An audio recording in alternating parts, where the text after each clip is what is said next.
Good morning students.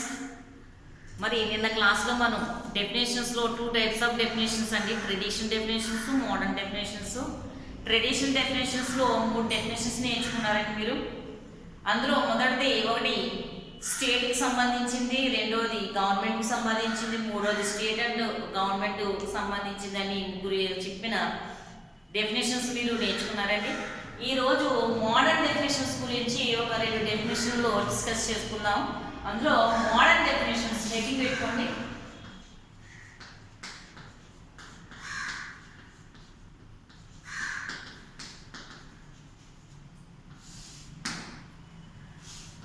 Modern definitions. First one, William A Robeson.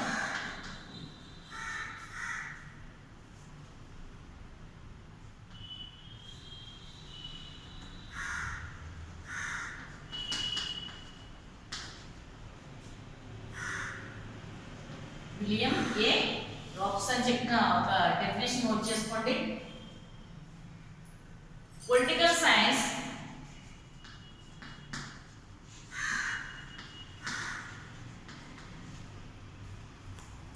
is a primarily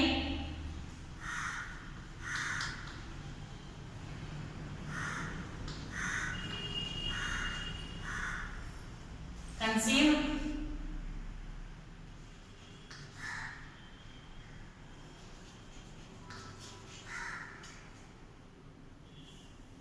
with the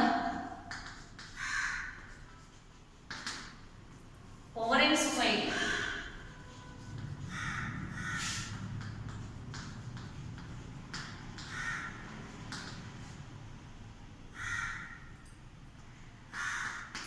quotation పెట్టుకోవాలండి, quotation add చేసుకోవాలి. ఒకసారి చూడండి, William A Robeson అండి, ఇతని పేరు విలియం ఏ రాబ్సన్. ఈయన ఏం చెప్పాడంటే political science is A primarily conceived with the power in society అన్నాడు. అంటే ఇక్కడ మనకి పవర్ అంటే అధికారం అండి, సొసైటీ అంటే సమాజం. అంటే సమాజంలో ఉన్న అధికారానికి సంబంధించింది ప్రధానంగా. ప్రైమర్లీ అంటే ప్రధానంగా పొలిటికల్ సైన్స్ అనేది దేనికి సంబంధించిందండి, సొసైటీలో ఉన్న అధికారానికి సంబంధించిందని చెప్తున్నాడు. ఎవరు? William A Robson. William A Robeson అనే అతను చెప్పిన ఒకసారి డెఫినేషన్ ఒకసారి చూద్దామండి. Political science is A primarily conceived with the power in society. Political science is a primarily conceived with the power in society అని చెప్పాడు. అంటే పొలిటికల్ సైన్స్ అనేది ప్రధానంగా సమాజంలో ఉన్న అధికారానికి సంబంధించింది అని చెప్తున్నాడండి. ఇంకా రెండోది హిల్మ్యాన్.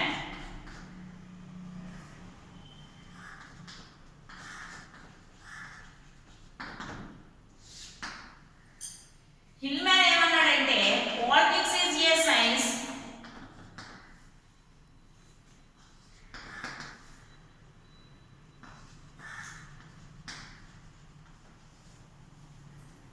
Science of who gets what when and why.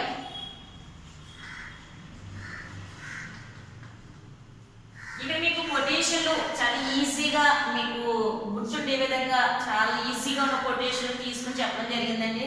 మీకు ట్రెడిషనల్ డెఫినేషన్లో 3 చెప్పాను, అలాగే మోడర్న్ డెఫినేషన్లో 2 సరిపోతాయండి. మీరు విడివిడిగా 2 మార్కులు అడిగినా 2 జాగ్రత్తగా 2 చదువుకుంటే సరిపోతుంది. మీరు ఎక్కువ చదువుకున్నా కన్ఫ్యూజ్ అయ్యే అవకాశం ఉంటుంది. కాబట్టి మన కొటేషన్ ఎప్పుడు కూడా చాలా కరెక్ట్గా రాయండి. ఎక్కడో కూడా చిన్న మిస్టేక్ కానీ లేదా వర్డ్ వదిలేయడం కానీ ఇలాంటివి జరగకూడదు. కాబట్టి చాలా కేర్ఫుల్గా చదువుకోవాలండి. ఇక్కడ హిల్మ్యాన్ అన్న అతను ఏమన్నాడంటే పాలిటిక్స్ ఈజ్ ఏ సైన్స్ అన్నాడు. అయితే who gets what when and why. Who అంటే ఎవరు, వాట్ అంటే ఏమిటి, ఎక్కడ, ఎలా పొందుతామో తెలియజేసేది. గెట్స్ అంటే పొందడం. పొలిటికల్ సైన్స్ ఏం తెలియజేస్తుందంటే ఎవరు, ఏమిటి, ఎక్కడ, ఎలా పొందుతామో మనం ఏం పొందుతామో తెలియజేస్తుంది. కాబట్టి political science is a who gets what when and why అని చెప్తున్నాడు. Who gets what when and why అని చెప్తున్నాడు. ఎవరండి? హిల్మెన్. ఈ 2 డెఫినేషన్స్ మీరు నోట్ చేసుకోండి.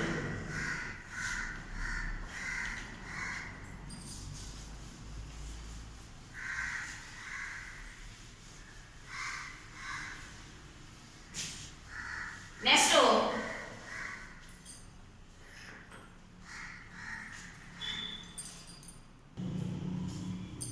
ఒకసారి తెలుగు మీడియం స్టూడెంట్స్ చూడండి అమ్మా. ఇక్కడ మనకి ఆధునిక నిర్వచనాలు 2 ఉన్నాయండి. ఒకటి విలియం ఏ రాబ్సన్ అండి. విలియం ఏ రాబ్సన్ ఏమన్నాడంటే రాజనీతి శాస్త్రం ప్రధానంగా సమాజంలో అధికారానికి సంబంధించింది. అంటే ఈయన అధికారం గురించి చెప్పాడండి. ఎవరు? విలియం ఏ రాబ్సన్ అధికారం గురించి చెప్పాడు. కాబట్టి రాజనీతి శాస్త్రం అనేది ప్రధానంగా సమాజంలో ఉన్న అధికారానికి సంబంధించింది అన్నాడు. ఇంకా హిల్మెన్ అనే అతను ఏమన్నాడంటే రాజనీతి శాస్త్రం ఎవరు ఎప్పుడు ఎక్కడ ఏమి పొందుతారో చెబుతుంది. ఏమి పొందుతారో హూ గెట్స్ అంటాడు. ఎవరు ఎప్పుడు ఎక్కడ ఏమి పొందుతారో మనకి చెప్పేది అధ్యాయం చెప్పడం గురించి అధ్యయనం చేసేదే రాజనీతి శాస్త్రం అని చెప్పేసి మనకి హిల్మెన్ చెప్పడం జరిగిందండి. రాజనీతి శాస్త్రం ఎవరు ఎప్పుడు ఎక్కడ ఏమి పొందుతారో అధ్యయనం చేసే శాస్త్రమే అని చెప్పి హిల్మెన్ చెప్పడం జరిగింది. ఈ 2 డెఫినేషన్స్ నోట్ చేసుకోండి.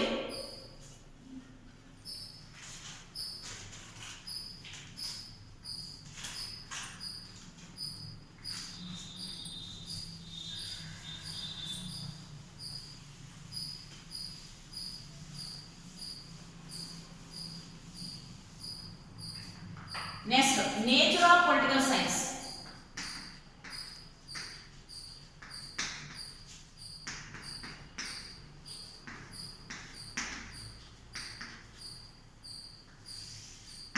రాజనీతి శాస్త్ర స్వభావం.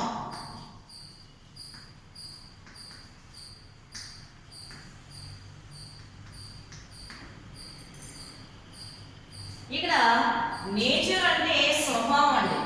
మరి రాజనీతి శాస్త్రం ఎటువంటి స్వభావాన్ని కలిగి ఉంది అంటే మనకి 2 టైప్స్ గా చెప్తారండి. ఒకసారి నేచర్, దీని యొక్క నేచర్ 2 టైప్స్ గా చెప్పొచ్చండి. అంటే కొంతమంది శాస్త్రవేత్తలు ఏం చెప్పారంటే రాజనీతి శాస్త్రం అనేది ఒక సైన్స్ అని చెప్పారు. అంటే శాస్త్రము అని చెప్పారండి. మరి కొంతమంది ఏం చెప్పారంటే రాజనీతి శాస్త్రం అనేది ఒక కళ, ఆర్ట్ అని చెప్పారండి. అంటే ఇక్కడ మనకి కొంతమంది ఏమో ఈజ్ ఏ సైన్స్ అన్నారు, కొంతమంది ఏమో ఈజ్ ఎన్ ఆర్ట్ అన్నారు. అంటే సైన్స్ అంటే శాస్త్రము లేదా ఆర్ట్ అంటే కళ. ఇక్కడ చూడండి దీని యొక్క నేచరు మనకి పూర్తిగా తెలియదండి. దీని యొక్క నేచర్ని కొంతమంది ఒక విధంగా చెప్పారు, కొంతమంది ఒక విధంగా చెప్పారు. కొంతమంది ఏం చెప్పారంటే కొంతమంది ఏం చేశారంటే మాంటెస్క్యూ కానివ్వండి, అరిస్టాటిల్ కానివ్వండి, లేకపోతే బ్లంట్ షిల్లీ కానివ్వండి, ఇలాంటి వాళ్ళందరూ కూడా దీన్ని సైన్స్ అని చెప్పడం జరిగిందండి. అలాగే దీనిలో కొంతమంది ఏం చేశారంటే దీన్ని కళ అని చెప్పడం జరిగిందండి.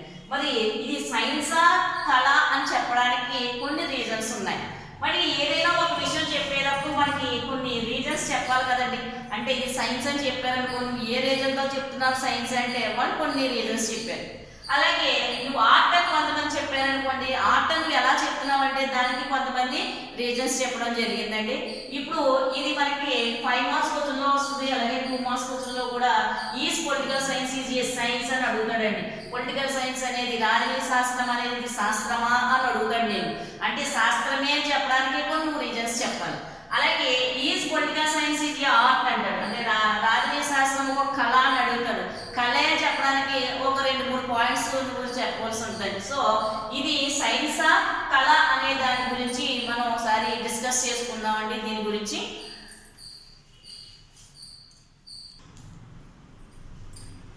ఒకసారి చూడండి అమ్మా. Is political science is a science మనం చెప్పుకున్నాం. కొంతమంది శాస్త్రవేత్తలు, రాజనీతి శాస్త్రవేత్తలు దీన్ని సైన్స్ అని చెప్పారు. మరి ఏ కారణంగా వాళ్ళు సైన్స్ అని చెప్పారు, ఈ రీజన్స్ చెప్పారు అని చెప్తే మనకి is political science is a science. ఒక్కొక్కసారి ఇది 2 మార్క్స్ కూడా ఇస్తూ ఉంటాడండి. ఒక్కొక్కసారి 2 మార్క్స్లో ఇస్తాడు. లేకపోతే నేచర్ అని అడిగితే మీరు సైన్స్ ఆర్ట్ ఉండవలసిన డిఫరెన్సెస్ ఏదో ఉంటాయి అది కూడా రాయాలండి. సో ఇక్కడ మనకి is political science is a science science. ఇది సైన్స్ అంటే రాజనీయ శాస్త్రం పొలిటికల్ సైన్స్ ఏదైతే ఉందో అది సైన్స్ అని చెప్పడానికి ఈ రీజన్స్ ఒకసారి నోట్ చేసుకోండి. ఫస్ట్ చూడండి, political science is A studied systematic manner. ఒక క్రమబద్ధంగా అధ్యయనం చేయబడుతుంది పొలిటికల్ సైన్స్ అంటాడు. స్టడీడ్ అంటే ఏంటి? అధ్యయనం చేయడం. అంటే ఏదైనా ఒక విషయాన్ని ఒక క్రమ పద్ధతిలో ఇది అధ్యయనం చేస్తుంది కాబట్టి ఇక్కడ పొలిటికల్ సైన్స్ అనేది సైన్స్ అని చెప్తున్నాడు. అంటే ఇది సైన్స్ అని చెప్పడానికి కొన్ని రీజన్స్ చెప్పారండి. ఆ రీజన్స్ ఒకసారి చూడండి. Political science is A studied A systematic manner. Systematic manner అంటే ఒక క్రమబద్ధంగా ఇది అధ్యయనం చేయబడుతుంది కాబట్టి ఇది సైన్స్ అని చెప్తున్నాడు. ఇంకా సెకండ్ పార్ట్ వచ్చి experimentation is possible in politics. Politics అంటే ఏంటి? రాజకీయాలు. ఎక్స్పెరిమెంట్స్ అంటే ఏంటి? ప్రయోగాలు. అంటే పాలిటిక్స్ లో మనం రకరకాల ప్రయోగాలు చేయొచ్చు అని చెప్తున్నాడు. అంటే పాసిబుల్ అవుతుంది. ఇక్కడ POSSI రియల్లీ పాసిబుల్ అంటే ఏంటండి? మన పాసిబుల్ అవకాశం ఉంది. ఎందులో అవకాశం ఉంది? పొలిటికల్ సైన్స్ లోని అంటే పాలిటిక్స్ లోని ఎక్స్పెరిమెంట్స్ చేయొచ్చు. ఇది వరకు చూడండి, ఎలక్షన్స్ ఉన్నాయి అనుకోండి, ఇది వరకు మనం ఏం చేశారంటే పేపర్ బోర్డ్స్ ఉన్నాయి అనమాట. అంటే పేపర్ మీద మనకు ఇదేదో ఇంకి పెట్టి లేకపోతే ముద్ర వేయడం కదా మనం వేసేవారు. ఇప్పుడు ఏమో బ్యాలెట్ బాక్స్ వచ్చింది. అంటే ఇది ఒక ఎక్స్పెరిమెంట్. పాలిటిక్స్ లో ఎక్స్పెరిమెంట్ చేస్తుంటే కదండి, అంటే ఒక తర్వాత ఒకటి ఇంప్రూవ్మెంట్ జరుగుతూ ఉంటుంది. ఒక్కోసారి ఎక్స్పెరిమెంట్స్ చేస్తూ ఉంటారు. అలా ఎక్స్పెరిమెంట్స్ చేయడానికి అంటే సైన్స్ లో ఏ విధంగా ఎక్స్పెరిమెంట్స్ చేస్తామో ఇందులో మనకి పాలిటిక్స్ లో కూడా ఎక్స్పెరిమెంట్స్ చేయొచ్చు అంటున్నాడు. ఇప్పుడు సైన్స్ ఉందనుకోండి, ఫిజిక్స్ కెమిస్ట్రీలోని ఇలాంటి వాటిలో మనం ఎక్స్పెరిమెంట్స్ చేస్తారండి. ఈ ఎక్స్పెరిమెంట్స్ సైన్స్ ఏం చేస్తుందంటే దాన్ని యాక్సెప్ట్ చేస్తుంది. మరి అలాగే పాలిటిక్స్ కూడా ఎక్స్పెరిమెంట్స్ యాక్సెప్ట్ చేస్తుందని చెప్తున్నాడు. ఇంకా థర్డ్ వన్ వచ్చేటప్పటికి political science like other sciences has a absolute and universal law. Absolute అంటే నిరూపేక్షమైన, యూనివర్సల్ లా అంటే విశ్వవ్యాప్తమైన చట్టాలు. అంటే ఇక్కడ పొలిటికల్ సైన్స్ అనేది ఇతర సైన్సెస్ ఎలా ఉన్నాయో అంటే భౌతిక శాస్త్రం కానీ రసాయన శాస్త్రం కానీ అంటే ఫిజిక్స్ కానివ్వండి లేదా కెమిస్ట్రీ కానివ్వండి బాటనీ కానివ్వండి జువాలజీ కానివ్వండి ఇలా అదర్ సైన్సెస్ ఏవైతే ఉన్నాయో అవి ఏ విధంగా తమకు కొన్ని అబ్సల్యూట్ అంటే నిరూపేక్షమైన అని అర్థం. అంటే నిరూపించదగిన అని అర్థం. అంటే ఇది నిరూపిస్తుంది అనమాట అండి. అది పాసిబుల్ అని నిరూపించి యూనివర్సల్ లాస్ ఇందులో ఉన్నాయి అని చెప్తున్నాడు. అంటే ఫర్ ఎగ్జాంపుల్ సైన్స్ ఉందనుకోండి, ఒక ఇనుప వస్తువుని వేరు చేస్తే అది మనకి ఇష్టమైన వస్తువుగా మార్చుకోవచ్చు, లేదా కరుగుతుంది లేదా సాగుతుంది అని చెప్తున్నాడు. అది యూనివర్సల్. అది ఎక్కడికి వెళ్ళినా ప్రపంచవ్యాప్తంగా ఎక్కడికి వెళ్ళినా ఓకే అవుతుందండి. అలాగే మనకి ఇక్కడ కూడా మనకి యూనివర్సల్ లాస్ ఉన్నాయని చెప్తున్నాడు. అంటే పొలిటికల్ సైన్స్ అదర్ సైన్సెస్ లాగే అబ్సల్యూట్ అంటే నిరూపేక్షమైన నిరూపించదగిన విశ్వవ్యాప్తమైన చట్టాలు ఇందులో కూడా ఉన్నాయి, పొలిటికల్ సైన్స్ లో ఉన్నాయి కాబట్టి దీన్ని సైన్స్ అంటారని చెప్తున్నారండి. ఇంకా ఫోర్త్ వన్ వచ్చి political science embraces scientific nature. Embraces scientific nature ఉందండి. అంటే శాస్త్రీయ పరమైన స్వభావాన్ని కలిగి ఉందండి పొలిటికల్ సైన్స్. అలాగే సైంటిఫిక్ ప్రిన్సిపల్స్ ఉన్నాయండి. అంటే శాస్త్రీయమైన సూత్రాలని ఇది అప్లికేబుల్ చేస్తుంది. అప్లికేబుల్ అంటే అప్లై చేయగలుగుతుంది. ఎందులోని అండి? డిసిప్లైన్ గా స్టడీ చేస్తుంది అన్నాడు. ఇక్కడ పొలిటికల్ సైన్స్ ఏదైతే ఉందో అది సైంటిఫిక్ నేచర్ ని సైంటిఫిక్ ప్రిన్సిపల్స్ ని కూడా అప్లికేబుల్ అంటే అందులో మనం అప్లై చేయొచ్చు అని అడుగుతాడు. ఎందులోని? పొలిటికల్ సైన్స్ లో మనం అప్లై చేయొచ్చు అని చెప్తున్నాడు. వీటినే పాటు దీంతో పాటు కాజెస్ అండ్ ఎఫెక్ట్ అంటే కారణాలు కార్యకారక సంబంధాలు సైన్స్ లో ఏ విధంగా కాజెస్ అండ్ ఎఫెక్ట్స్ ఉంటాయో అలాగే సైన్స్ లో మన పొలిటికల్ సైన్స్ లో కూడా కారణాలు ఎఫెక్ట్స్ అంటే ఎఫర్ట్స్ కూడా మన ఇందులో ఉంటాయని చెప్తున్నాడండి. మళ్ళీ ఒకసారి రివైజ్ చేసుకుందాం చూడండి. Political science is A study A scientific manner అంటున్నాడు. అంటే సిస్టమేటిక్ మేనర్ అంటున్నాడు. సిస్టమేటిక్ మేనర్ అంటే ఒక క్రమబద్ధంగా అధ్యయనం చేయబడుతుంది. సైన్స్ ఏ విధంగా ఒక క్రమబద్ధంగా అధ్యయనం చేయబడుతుందో ఇక్కడ కూడా ఇప్పుడు చూడండి, బయాలజికల్ సైన్స్ ఉందనుకోండి, చిన్నపిల్లలు ఫస్ట్ క్లాస్ పిల్లలకి నోస్ అంటే ఏంటి, ఇయర్స్ అంటే ఏంటి, ఐస్ అంటే ఏంటి స్టార్ట్ చేస్తాడు. ఆ తర్వాత మనకి ఏం చేస్తాడంటే కాళ్ళు చేతులు అలా చూపిస్తాడు. అలాగే ఒక్కొక్క దాని తర్వాత ఇంకో క్లాస్కి వెళ్ళేటప్పటికి ఇంకా కొంచెం డెప్త్గా వెళ్తాడు, ఇంకో క్లాస్కి వెళ్తే ఇంకో డెప్త్గా వెళ్తాడు. అంటే ఏంటి? ఇది సిస్టమేటిక్ మేనర్లో వెళ్తాడు. అంతేగాని ఇలాగా ఒక క్లాస్ క్లాస్ నుంచి ఇంకో క్లాస్కి డెవలప్ అవుతూ వెళ్తుందండి సైన్స్. అలాగే పొలిటికల్ సైన్స్ కూడా సైన్స్ విధంగానే ఒక సిస్టమేటిక్ మేనర్లో వెళ్తుంది అని చెప్తున్నాడండి. అలాగే ఎక్స్పెరిమెంట్స్ అన్ని కూడా దీంట్లో పాలిటిక్స్లో కూడా ఎక్స్పెరిమెంట్స్ చేయొచ్చు. మనం రకరకాలుగా ఉన్న ఈ దేశంలో కాదు ఇతర దేశాల్లో కూడా ఎలక్షన్లు కావడం పాలిటిక్స్లో కాదండి రకరకాల ప్రయోగాత్మకంగా చేస్తూ ఉంటారండి. మరి ఇలాంటి ప్రయోగాలు చేయడం వల్ల దాని యొక్క రిజల్ట్ మనకి బాగా వస్తే ఇంకా ఇంకా ఎక్స్పెరిమెంట్స్ చేయడానికి పాలిటిక్స్లో అవకాశం ఉంటుంది. కాబట్టి ఇది కూడా సైన్స్ అని చెప్పొచ్చు అని చెప్తున్నారండి. ఇంకా political science like other sciences as absolute and universal laws. Absolute అంటే నిరూపించమైన అంటే నిరూపించదగిన విశ్వవ్యాప్తమైన చట్టాలు ఇందులో ఉంటాయి. ఇతర శాస్త్రాల్లో ఉన్నట్టే పొలిటికల్ సైన్స్ లో కూడా నిరూపేక్షమైన అబ్సల్యూట్ అండ్ యూనివర్సల్ లాస్ ఉంటాయని చెప్తున్నారండి. ఇంకా political science embraces scientific nature. ఇంకా దేని తెలియజేస్తుందండి? అది సైంటిఫిక్ నేచర్ తెలియజేస్తుందండి పొలిటికల్ సైన్స్. అలాగే సైంటిఫిక్ ప్రిన్సిపల్స్ కూడా మనకి దీని విధంగా అప్లైబుల్ చేస్తుందని చెప్పేసి చెప్తున్నారు. ఈ కారణాల వల్ల ఈ political science is a science అని చెప్పవచ్చండి.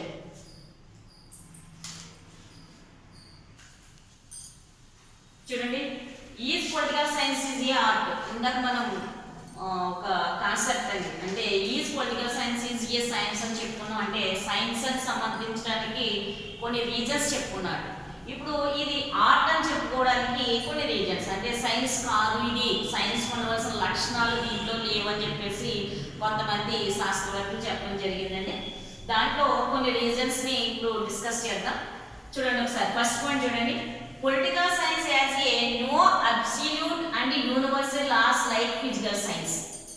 అంటే అబ్సల్యూట్ అంటే నిరూపించదగిన అలాగే యూనివర్సల్ లాస్ అనేవి ఫిజికల్ సైన్స్ లో ఉన్నట్టుగా లేవు అంటున్నాడు. మరి అదేమో కొంతమంది ఉన్నాయని చెప్తున్నారండి, ఏమో కొంతమంది లేవని చెప్తున్నారు. ఇక్కడ చూడండి, ఫిజికల్ సైన్స్ లోని ఎలాంటి సూత్రాలు ఉంటాయట? అబ్సల్యూట్, ఎక్కడైనా ఎప్పుడైనా నిరూపించదగిన విశ్వవ్యాప్తమైన చట్టాలు కానీ విశ్వవ్యాప్తమైన సూత్రాలు ఇందులో ఉంటాయి. ఫర్ ఎగ్జాంపుల్ ఫిజికల్ సైన్స్ చూసామనుకోండి, భూమికి గురుత్వాకర్షణ శక్తి ఉంది కాబట్టి పైకి విసిరేది ఏదైనా సరే భూమి మీద చేరుతుందంటే ఫిజికల్ సైన్స్ అని. అది ఖచ్చితంగా భూమి మీద ఎక్కడైనా సరే అదే జరుగుతుందని, దీన్నే మన యూనివర్సల్ లా అంటాం. అది ఎక్కడైనా ఎప్పుడైనా కూడా మనం నిరూపించవచ్చు. సో ఇలాంటి సూత్రాలు పాలిటిక్స్ లో ఉన్నాయా అంటే పొలిటికల్ సైన్స్ లో ఉంటాయా? ఒక దేశంలో ఏర్పాటు చేసుకున్న కొన్ని మనకి ఇప్పుడు మన పాలిటిక్స్ ఉందనుకోండి, మన దేశంలో ఒక విధంగా ఉంటాయి, ఇంకొక దేశంలో ఇంకొక విధంగా ఉంటాయి. అక్కడ ఉన్న పరిస్థితులు బట్టి మనకి పాలిటిక్స్ లో రకరకాల ప్రయోగాలు చేయొచ్చు, కొన్ని ఫలించవచ్చు, కొన్ని ఫలించకపోవచ్చు. మనకి ఖచ్చితంగా చెప్పలేం. ఒక దేశంలో వచ్చిన రిజల్ట్ మళ్ళీ ఇంకొక దేశంలో అదే రిజల్ట్ వస్తుందని చెప్పేసి మనకి ఖచ్చితంగా మన పొలిటికల్ సైన్స్ లో చెప్పొచ్చు అండి, చెప్పలేం.